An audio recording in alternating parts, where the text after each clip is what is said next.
تختفوا 4 شهور وفاجئوا نفسكم واللي حواليكوا بشخصية تانية تماما. في الفيديو ده مش هقول لكم كلام تحفيزي، انا هقول لكم ازاي تعملوا خطة، ازاي تلتزموا بيها، ازاي توقفوا التشتت، وهقول لكم على كورسات مجانية كمان في اخر الفيديو. باقي اقل من 4 شهور والسنة تخلص. جربوا ان انتوا تعملوا حاجة ممكن تكون دي نقطة التحول في حياتكم. انتوا مش خسرانين حاجة، قوموا وجربوا. اعتبروا ال4 شهور دول كأنكم داخلين الجيش. انتوا اهم مشروع تشتغلوا عليه، انتوا مشروع حياتكم. محدش هيجي يشدك من ايدك ويقولك تعالي يلا قومي اهتمي بنفسك، اهتمي بصحتك، اهتمي بمستقبلك، قومي طوري من نفسك، قومي حسني من جودة حياتك. مش شرط ان انتي تقومي تفتحي شركة ولا تعملي حاجة كبيرة، بالعكس ممكن يكون اهتمامك ال4 شهور الاخرانيين دول انك تحسني من جودة حياتك. 4 شهور انا هرتب فيهم حياتي عشان السنة الجديدة ما تخش انا حياتي اوريدي مترتبة. وابدأوا من دلوقتي، متقوليش لا انا هبدأ من الشهر الجديد، لا هبدأ ابتدي من السنة الجديدة، لا هبتدي من يوم عيد ميلادي، لا ابتدي من دلوقتي. هاي حلوين، عاملين ايه؟ ان شاء الله تكونوا بخير. اذا تقولوا لي رأيكم في الايلاينر الابيض اللي انا حطاه عشان الفت انتباهكم. قبل ما تكملوا الفيديو ده انا عايزاكم تجيبوا نوت بوك وتجيبوا حاجة تشربوها، لان الفيديو ده مهم، فيه معلومات كتيرة، عايزاكم تكونوا بكامل تركيزكم. خلاص افصلي عن اي حاجة، اقفلي على نفسك الأوضة وافتحي الموبايل واقعدي، موبايل لابتوب اي حاجة، واقعدي ركزي في الفيديو ده، متجيش عليه غير وانتي فاضية. لو عندكم اي سؤال عايزين تسألوني عن اي حاجة ابعتولي هنا، او ممكن تبعتولي على تيك توك. بس على التيك توك انا بعمل فيديوهات ترند، هزار، حاجات كده. مش هقول لكم اعملوا لي لايك وسبسكرايب وفعلوا زر ما بحبش الجو ده خالص، لان انتوا فعلا حسيتوا ان الفيديو حلو، لو انتوا فعلا استفدتوا هتعملوها من نفسكم. الاهتمام ما بيطلبش وانا ما بطلبوش. اوكي يلا بينا نبتدي خطة ال4 شهور. قبل ما نبتديها في عندنا مشكلة العصر، ومشكلتنا كلنا مشكلة التشتت. لازم نوقف التشتت عشان لما نيجي نبتدي الخطة تنجح وما توقفش في النص. لقد ما احنا محظوظين ان احنا في عصر التكنولوجيا، بس احنا مشتتين بشكل مش طبيعي. بنفتح الموبايل بنشوف عوالم يمكن ما كانش في خيالنا ان احنا نشوفها. بنشوف ناس في نص الكرة الارضية التاني، ناس بتموت من الجوع، ناس عطشانة، ناس عايشة ثراء فاحش، ناس بتنجح في حياتها، ناس بتفشل في حياتها، وكل واحد عنده اراء مختلفة. فانتي ممكن تفتحي الموبايل في تلت ساعة تشوفي 900 حاجة مختلفة، فتحس دماغك ياخد معلومات هو مش محتاجة. كمية معلومات انتوا فاكرين ان انتوا بتشوفوا الفيديو كده مخكم مش بياخد كل صورة، المخ بيترجمها وبيحطها معلومات، بيخزن معلومات يخزن معلومات هو اصلا مش محتاجها. اول حاجة عشان نقضي على التشتت لازم نخلي نفسنا هدفنا واضح. انا عايزة ابقى ناجحة. يعني ايه تبقي ناجحة؟ ناجحة وخلاص؟ ناجحة في ايه؟ لازم يكون عندنا فيجن واضحة ان انا دلوقتي مثلا عايزه اطور نفسي في مجال معين، فانا هركز على المجال ده بس، مش هبقى بطور نفسي في المجال ده ومجال تاني ومجال تالت ومجال رابع. لا انا مركزه على مجال واحد وعايزه اطور في جزئيه معينه فيه، فانا هطور على نفسي فيه. فانا عندي تصور واضح وعارفه هدفي، ده هدفي. خلاص انا مركزه على هدف واحد. لكن يكون عندك 900 هدف انت مش تنجحي. في صوره شفتها ودايما بفتكرها بتاعتك، في دايرتين، اوكي، في هنا طاقه وطاقه. اول دايره فيها كده اسهم طالعه، اهداف اهداف اهداف، ودايره تانية فيها السهم كل طاقته متوجهه ناحيه هدفه. هنا اهداف كتيره مش هتحققي ولا حاجه منها. ركزي على هدف واحد، لما تنجحي فيه وتوصلي فيه فكري في اللي بعده، يبقى عندك هدف واحد. ابعد عن المشتتات وحوط نفسي كانك في سجن. ابعدي نفسك عن كل المشتتات. يعني ايه؟ انا هفتح السوشيال ميديا بتاعتي هنضفها من كل الناس اللي ملهاش لازمه، اي حد ما بيضيفليش قيمه، ما بستفادش اي معلومه منه.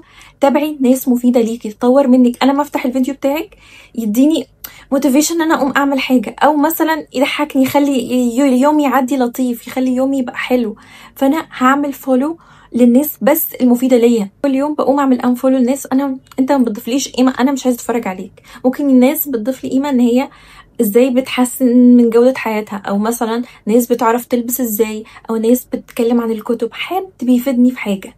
دي اول حاجه. بعد كده هسيطر على نفسي. يعني ايه؟ انا هخش على الابليكيشن، اخلي الابليكيشن نفسه يطردني. في الاعدادات هتخشوا على مثلا انستجرام، هتروحوا على حاجه اسمها your activity، بعد كده في حاجه اسمها time management. اوكي، هتروحوا على time management وعندكم ان انتوا تخلوا الابليكيشن يبعت لكم رساله بعد قد ايه. هيبعت لكم مثلا اقل حاجه اللي هي ربع ساعه، بعد ربع ساعه الموبايل هيبعت لك رساله ان انت تطلعي وتسيبي الموبايل من ايدك. هتعملي زيها على تيك توك، رساله ان انت اطلعي سيبيني في حالي وقومي شوفي اللي وراكي. تالت مشتت عندنا وهي الصحاب. بيقولوا دايما ان انت عايز تشوف مستقبلك ازاي، شوف انت مصاحب مين. يعني لو انت مصاحبه 3 شاطرين في حياتهم، ناجحين في حياتهم سواء المهنيه حياتهم الاسريه، انت هتكوني الرابعه بتاعتهم. لو مصاحبه ناس فاشلين ومش في دماغهم غير الانبساط والهزار والضحك وفاشلين مفلسين، انت هتبقي الرابعه بتاعتهم. فشوفي انت مصاحبه مين. صحابك اللي هم ما بيهمهمش اي حاجه في حياتهم غير الانبساط، لا دول هنركنهم على جنب عشان احنا مش فاضيين. انت عندك هدف اكبر من كده. انت حتى صحابك هيختلفوا لما تحققي اهدافك وتوصلي لليفل معين، صحابك هيبقوا مختلفين.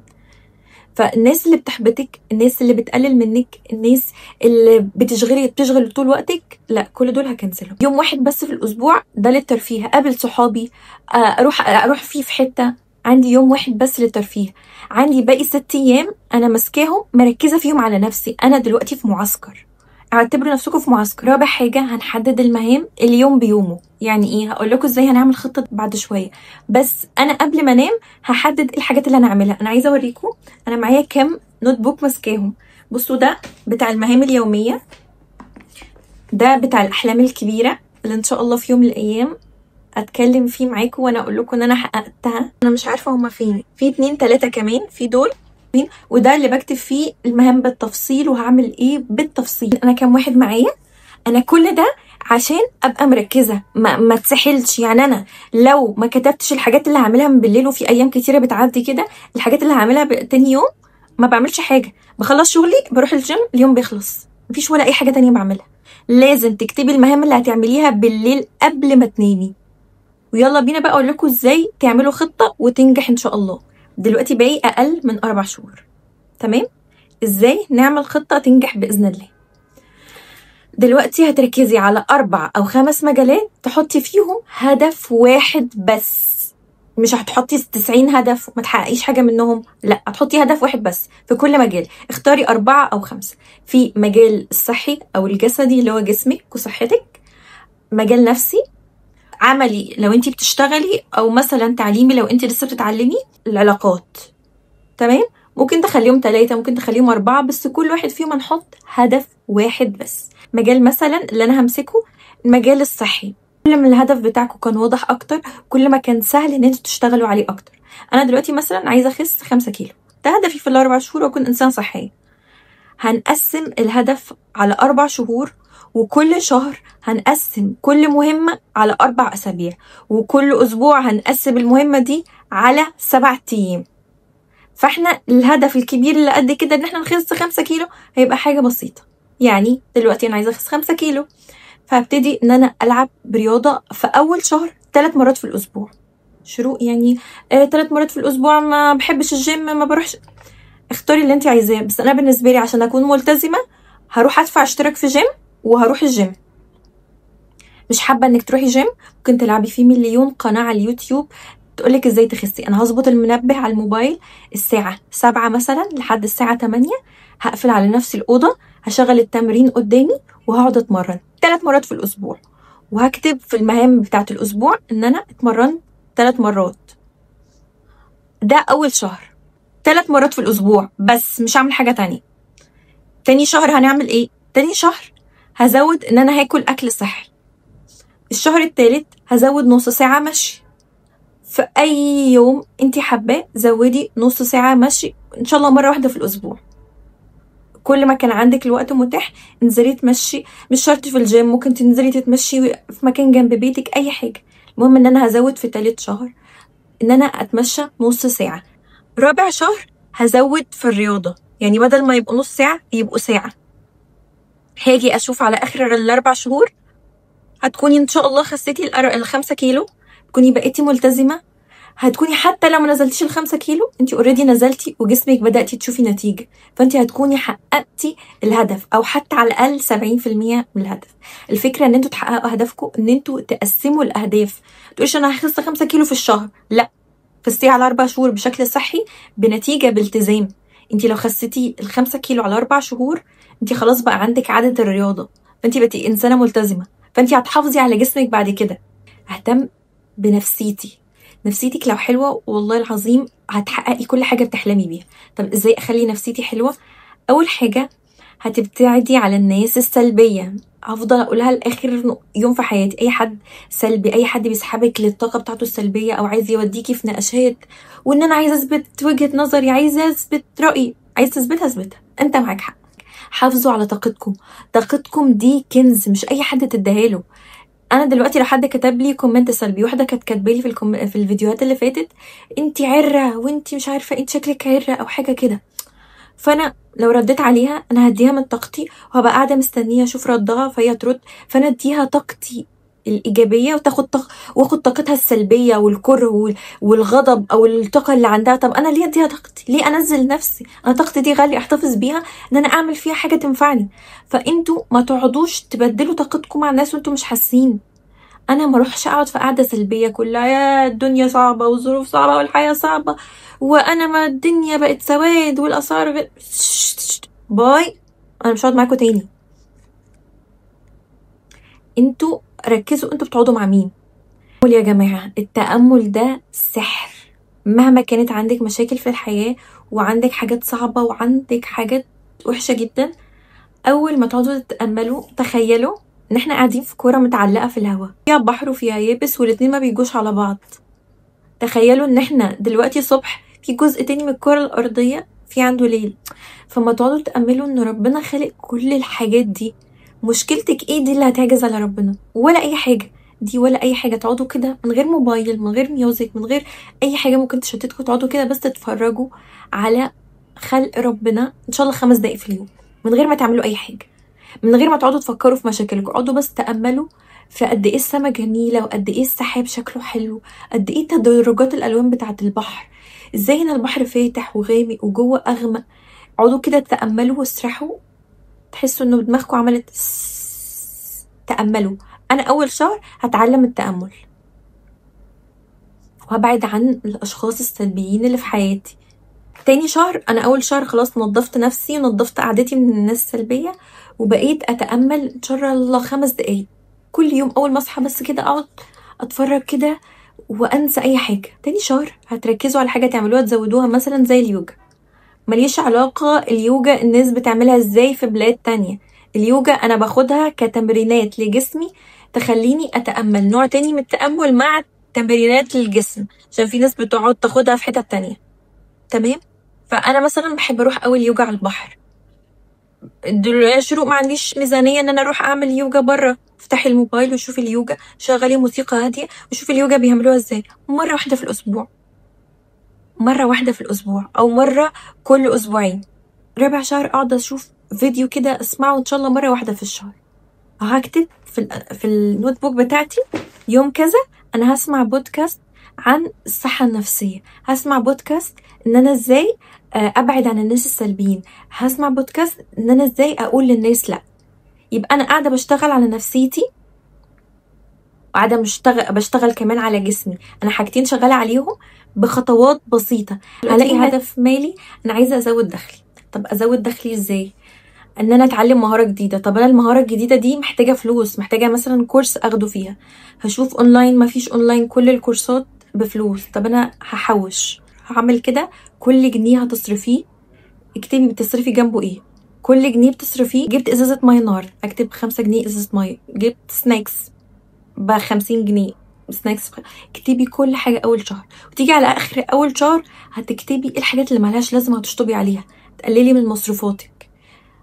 تيجي على تاني شهر مثلا تبدأي تحوشي، هحوش مثلا في اليوم ايا كان بقى المبلغ تحوشيه، هقول 100 جنيه، حوش في اليوم 100 جنيه، فنهاية الشهر يبقى معايا 3000 جنيه. طب ده انا ممكن اجي على نفسي اكتر واحوش 150 جنيه، فانا يبقى معايا مبلغ اكبر.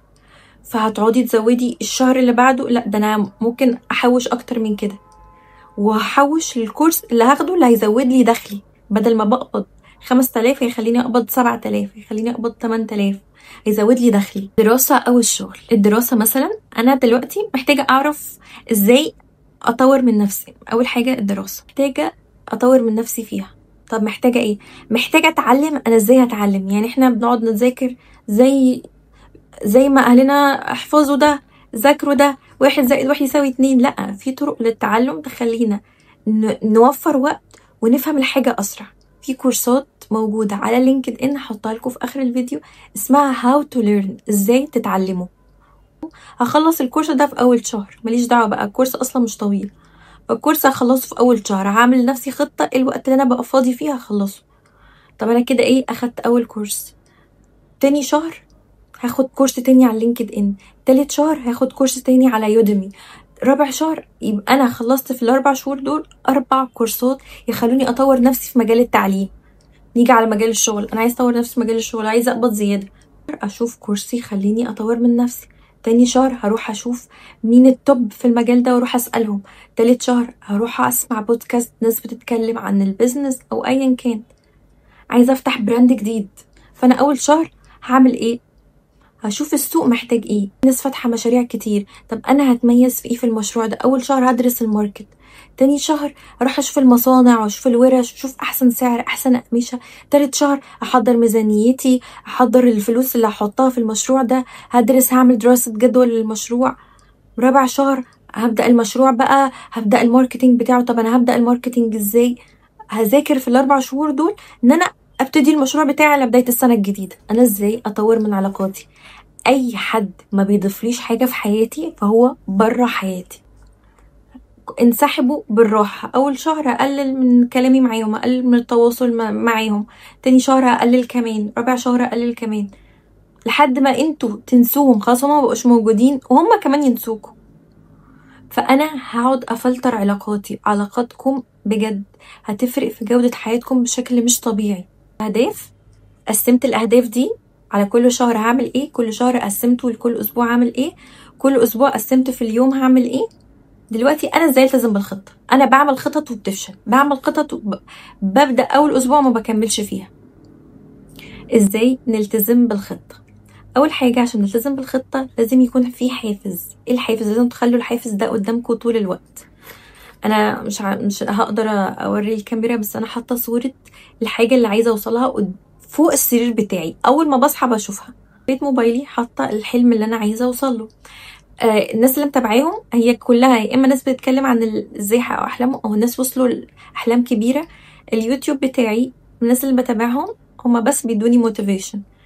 حاطه نفسي بالحافز اللي انا عايزه اوصله. حطوا لنفسكم حافز. يعني انا لو التزمت على الخطوه دي بعد 4 شهور هوصل فين؟ انا حاطه لنفسي مثلا حافز ان انا بتمنى ان انا اوصل نهايه السنه دي 100,000 على يوتيوب. ممكن اوصل لها، ممكن ما اوصلهاش، بس انا عارفه ان انا لو اجتهدت 100 ممكن اوصل ل70، ممكن اوصل ل50. فانا حاطه لنفسي ده الحافز. عايزه اشوف الدرع بتاع اليوتيوب بتاع 100,000 ده عامل ازاي، عايزه اعلقه عندي في الاوضه، فانا عايزاه يكون قدامي. ده الحافز بتاعي، ان انا عايزه الدرع بتاع اليوتيوب. فده الحافز مثلا بيخليني اقوم اعمل فيديوهات.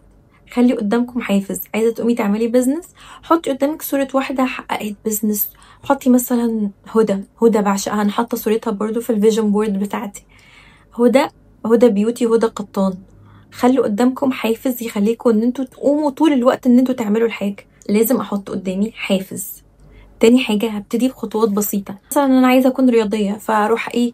ابتدي اروح اول اسبوع 5 ايام في الاسبوع في الجيم، كل يوم انزل الجيم. الاسبوع اللي بعده مش هتروحي، جسمك مش مستعد لده اصلا. فانا هبتدي ببيبي ستيب. انا عايزه اكون انسان رياضي، فهنزل مرتين في الاسبوع. هنزل 3 مرات في الاسبوع ماكسيموم.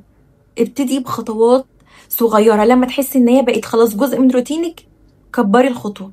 تالت حاجه، خليكوا محاوطين نفسكوا زي ما وريتكوا كده بالنوت بوك اللي حواليكوا. انا قبل ما انام في نوت بوك جنبي بكتب فيها الحاجات اللي هعملها بكره.